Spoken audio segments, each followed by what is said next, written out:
Don't know, and lots of Norwich fans will. You have a well, it's a company that sells hats, basically football hats. That's right. Yeah, I run a business called Football Bobbles, and I produce hats for football supporters from various clubs, including Norwich City. Now, this is the one that really caught our eye, and lots of people have tweeted me about it, and I know we've got a couple of mutual friends. Just describe to us.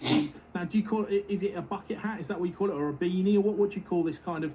I don't know how it's like. It's basically what people used to wear when you go and see the Stone Roses, and that's what I call it a Manchester hat. What is the official name? I call them bucket hats, but there's no particular name that you have to give them. Some people call them sun hats. A lot of people in Liverpool call them that. Yeah. Some people call them beanies. Some people call bobble hats beanies. It can get quite confusing, so I just call them bucket hats. We'll go bucket hats. Right, now describe the Norwich City one to us, Reuben, because I love it. Well, a lot of things that we do are based on classic kits. So I produce hats for Arsenal fans, Manchester United fans, Liverpool fans, Birmingham City fans, Newcastle United supporters, which is my team, and also Norwich. And one of the classic kits from Norwich that I remember on visits to Carrow Road was the egg and cress hat worn by Jeremy Goss when Norwich beat Bayern Munich, which I'm sure all your listeners remember. Oh yeah, we the hat, never so forget that. On one side is that classic kit pattern of yellow and green. And on the other side, it's the away kit from that year, which actually quite a few Norwich fans seem to have forgotten about, because they've been telling me it looks like Ipswich, but it's actually a purple colour and a white. And so it represents those two kits. It's a reversible hat, so you get both in one. And it really celebrates that kit and that era of Norwich City's history, which I think a lot of football fans remember for the great football that was played and some of the fantastic results that they had. Now, Jack's with us. He's a well-known Norwich fan, and you're a bit of a younger fan, Jack. Yeah, well, yeah, you could say a younger fan. I mean, Reuben, this is, I mean, the egg and cress kit, you've got to be fairly brave to pull that off. Combine that with a bucket hat, and you're really talking, aren't you? Well, you don't have to wear the kit and the hat together. You can wear the hat with other things. That's the beauty of it. A lot of people like to sort of be a little bit more subtle about what they wear in the football these days, especially if you're an older gentleman like myself. And me. Yeah. And so the hat, you can reverse it as well, so people can't really see what it is if it's the old Norwich away kit. So it gives you lots of different options depending on what you're wearing. Now we're not. It's quite an out there pattern, but I think it holds a lot of really good memories for Norwich fans. It does. And certainly, the first time I went to Carrow Road was in 1994, and Newcastle won 2-1. Probably shouldn't say that. Andy Cole and Lee Clark scored for us, and I think we were actually wearing that kit that night. And I really like bringing back that sort of history and that era for people who remember it, and obviously those who look back who weren't there, who've heard all the stories about those times as well. Were you there? Because I certainly was. Were you there when Mirandinha made his debut at Carrow Road? Oh, well, I'm not quite that old. You weren't there? But I do remember that time, of course, and remember Mirandinha playing for Newcastle. I'm playing at Norwich. I saw him playing at St James's Park at that time, but I was a little bit young to be going to away games. Yeah, that was special though, wasn't it? Because, I think most people will admit, and Jack will agree with me here, no doubt, that everyone's got a soft spot for Newcastle United, haven't they, Jack? Would you agree with that? A little bit. It's a nice ground, isn't it? Good fans. A little bit. Just a little bit. I don't want to overdo it. But I've looked at the website. We're not here just to plug it, because I wanted to talk a little bit about football hats in general. But you've gone for, as you mentioned, you've done Arsenal, you've done the sort of squash wasp kit, I think most fans call it. You've done the Manchester United one, which looks like a sort of Christmas cracker, the blue and white. You've got ones with old sponsors on. There's like Everton, Hafina, I remember they used to sponsor them, and all the different McEwen's Lager, the Rangers, and all the different various brands. Other lagers are available, of course. We have to say that on the BBC. But what is it? What got you into this? I mean, I think you make socks as well, don't you? I mean, that's what the original plan was you've got a company called the Sock Council. What was behind all this, Reuben?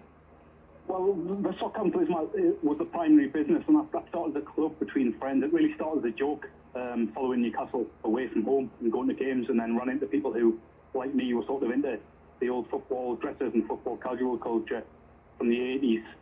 And we formed sort of a joke club, and people really bought into it and wanted to be members of this thing that wasn't really real.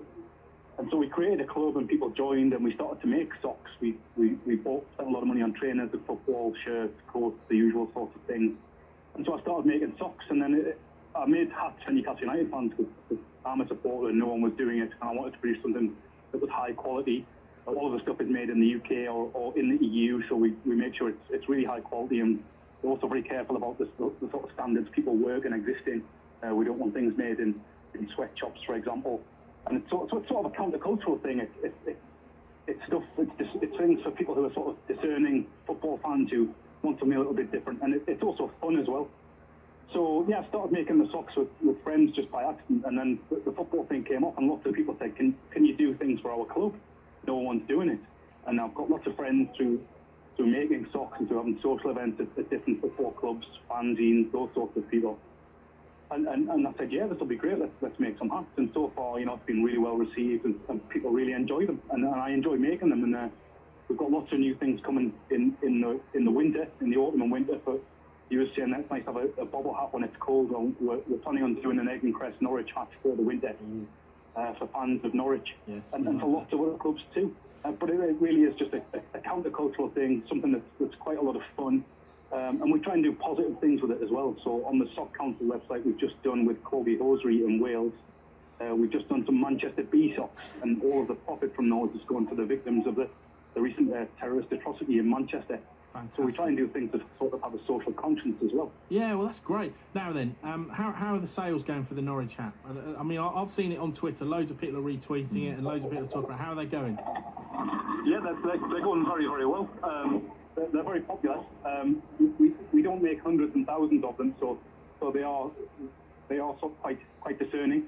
But really popular with the Norwich fans. I've got quite a few friends in Norwich who I've actually met up with through the Sock Council, and they've all been really keen on them. And that was actually their ideas to do them. So we do value contributions from friends and customers as well. And Jack, are you going to be? I think I can see you in one of them. You're going to get yourself one Definitely. of these. Would you rather have the bubble? Comes out. Yeah. Definitely when that comes out. I am needing a new bobble hat. My other one's a bit small now. I'm not sure if it's shrunk or I was just a bit smaller. Had a smaller head when I bought it. But the bobble hat will definitely be bought when it comes out. That's for sure. We're looking forward to that one coming out, Reuven. And I guess there's no end to this really, because you've got an England one from Italia '90. That caught my eye because we're all, you know, that was our big tournament growing up. I suppose you could have the Dutch one from '88, that famous Adidas orange kit that they had, and there's just no end because there's always been these iconic kits that perhaps people look back and think, well, they were horrible, but actually, if you're a certain age, it gives you a little kind of warm feeling, doesn't it?